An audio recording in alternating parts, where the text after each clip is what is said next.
The night over Subic Bay was still, a deep, enveloping calm settling over the water and the city beyond. The world seemed to hold its breath, as if waiting for something unseen to stir. The silence was broken only by the gentle lapping of waves against the old wooden docks, the moonlight painting silver trails across the surface. Along the shoreline, fishermen moved quietly, preparing their boats for the first catch of the day. Their lanterns cast golden reflections that danced on the water, tiny beacons of life in the darkness.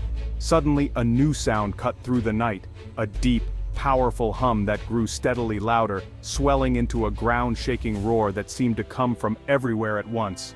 Out of the darkness, massive C-17 Globemaster aircraft appeared, their hulking silhouettes blotting out the stars as they descended with a precision that was both awe-inspiring and ominous.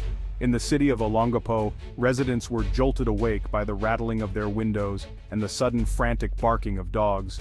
Lights flickered on as people peered out, searching for the source of the disturbance. On the grounds of the old naval base, Filipino and American military personnel moved with urgent precision, their faces set with determination. Orders were given in hushed tones, boots thudded on concrete, and equipment was readied for immediate deployment. The planes touched down one after another, their reverse thrusters erupting in a deafening blast that shattered the fragile calm of the early morning hours. The air grew thick with the acrid scent of jet fuel, mingling with a palpable sense of anticipation and tension. Every breath seemed to carry the weight of what was about to unfold. As the cargo doors slowly opened, blinding floodlights spilled onto the tarmac, illuminating the contents within and revealing the true purpose of this midnight arrival. Under the harsh glare, HIMARS rocket systems rolled down the ramps, sleek, formidable, and unmistakably powerful. Their arrival was not just routine, it was a statement. These were not ordinary trucks. Each HIMARS was a mobile platform capable of launching precision-guided rockets hundreds of kilometers away, able to strike with devastating accuracy. Against the lush tropical backdrop of the Philippines, their presence was both awesome and unsettling, a reminder of the power now stationed on this soil. This was a clear and unmistakable statement of military capability, a message to allies and adversaries alike. The operation was shrouded in secrecy, but for those on the tarmac the message was clear. A new chapter was beginning, and they were at its center. The thunder that shattered the dawn was more than the roar of jet engines. It was the unmistakable sound of a strategic shift, echoing across the bay and far beyond. Subic Bay, once a quiet harbor, was once again thrust into the spotlight, at the center of a great power drama unfolding in real time. The game had changed. The first move had been made under the cover of darkness, with precision and intent. As the first rays of sunlight crept over the horizon, the world would soon wake to a new reality, one shaped by the events of this night.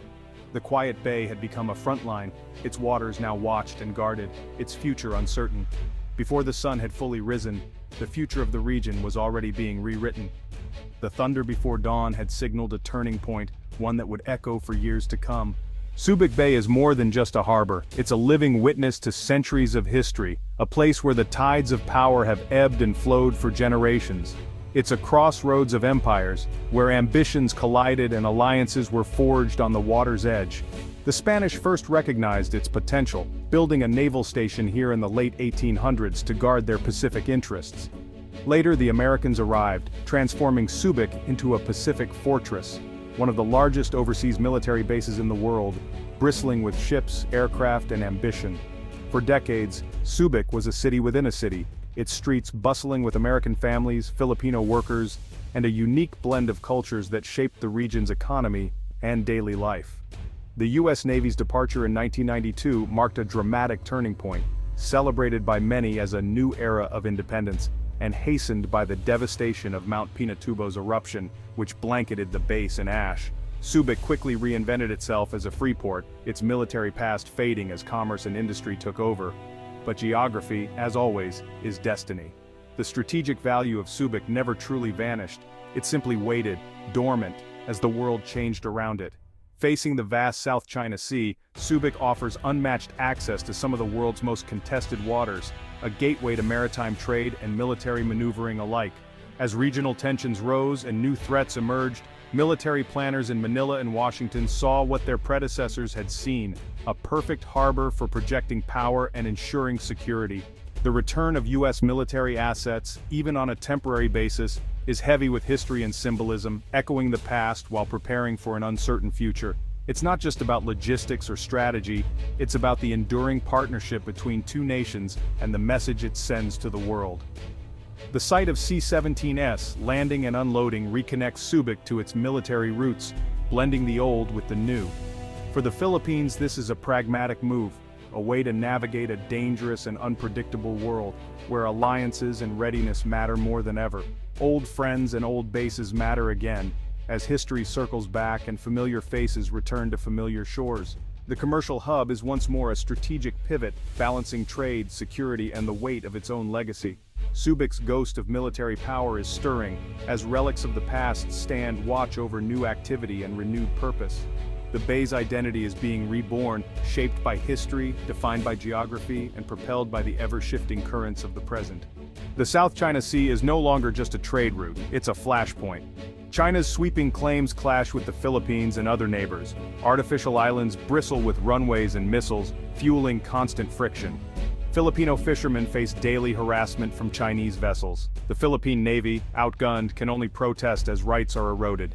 Helplessness grows in coastal communities. Manila has turned back to its U.S. ally, seeking credible deterrence. Incidents at sea, water cannons, blocked resupply have been wake-up calls.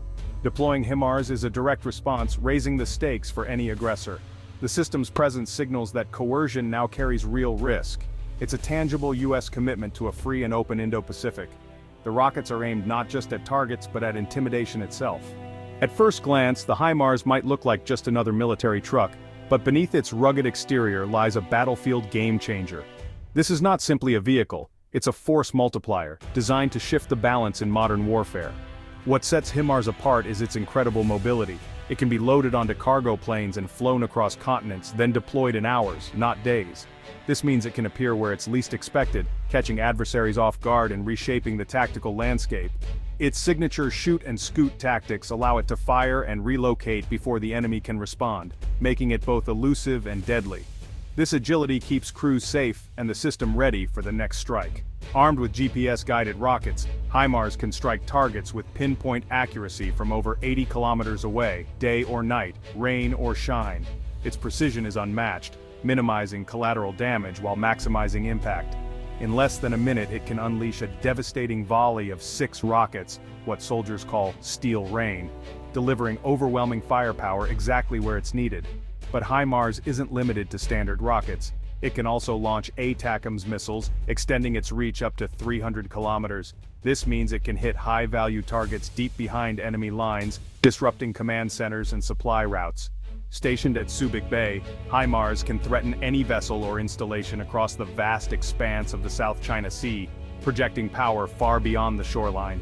Even China's heavily fortified islands, once considered untouchable, are now within striking distance, forcing adversaries to rethink their strategies. For the Philippines, HIMARS represents a credible deterrent, a true asymmetric advantage that levels the playing field against larger forces.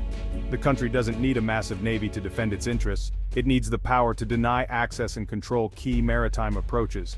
With HIMARS, the shoreline transforms into a fortified line, capable of repelling threats and safeguarding national sovereignty. It's a defensive weapon with an unmistakable offensive punch, ready to respond to any provocation with speed and precision.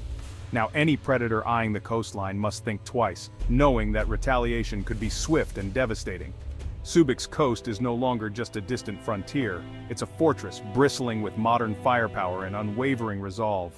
The U.S.-Philippine alliance is one of Asia's oldest, forged in war and shared sacrifice. The 1951 Mutual Defense Treaty binds both nations to each other's defense. Despite political ups and downs, the alliance has endured. Joint exercises, intelligence sharing, and disaster relief have kept ties strong. As South China Sea tensions rise, the alliance has gained new urgency. Washington has clarified attacks on Philippine forces in the South China Sea trigger the treaty. Deploying HIMARS is a concrete sign of this renewed partnership. It's not just words, it's real capability. The alliance is now a living strategic collaboration. Balikatan, shoulder to shoulder, is more than a military drill. Filipino and American troops trained together, building trust and interoperability. The exercises have grown, now focusing on external defense and maritime security. HIMARS integration is a pivotal step, moving from demonstration to operational readiness. Deploying HIMARS to Subic Bay signals that the alliance is ready for real-world crises. If conflict erupts, both forces know how to fight as one. The HIMARS battery isn't just American, it's part of a joint defense plan. This seamless cooperation is the alliance's greatest strength. The spirit of Balikatan is now a real deterrent. Deploying HIMARS to Subic Bay is a message, loud and clear, to Beijing. China's gray zone tactics now face a credible land-based threat. Chinese ships and island bases are within range of precision rockets. The risk of aggression has risen sharply. The US is signaling its commitment to the Philippines is ironclad. This move reassures allies and shows others how to push back. It's deterrence without escalation, raising the cost for any aggressor. The thunder of HIMARS echoes across the Indo-Pacific. A new phase in regional security has begun. The HIMARS deployment sent shockwaves across the Indo-Pacific. Beijing condemned it, warning of militarization and confrontation. US allies like Japan and Australia welcomed the move as a sign of resolve. Within ASEAN, reactions were mixed, some pleased, others cautious. For Filipinos, the mood was pride mixed with anxiety. Many saw it as a necessary step after years of helplessness. Peace, they realized, is best secured from a position of strength. True independence means being able to defend your home. HIMARS in Subic Bay is more than a deployment, it's a strategic shift. The US is moving from ambiguity to clarity, shaping the region's security environment. Integrated deterrence is now the cornerstone, combining US technology, Philippine geography, and allied resolve. This could be the blueprint for a new regional security architecture, distributed, resilient, and allied. The first island chain is becoming a tougher target for any aggressor. As the sun rises over Subic, the balance of power has shifted. The initiative is no longer with those who seek to change the status quo by force. Peace isn't guaranteed, but sovereignty is being reasserted. Alliances matter more than ever. The thunder over Subic Bay marks the start of a new chapter in Indo-Pacific security.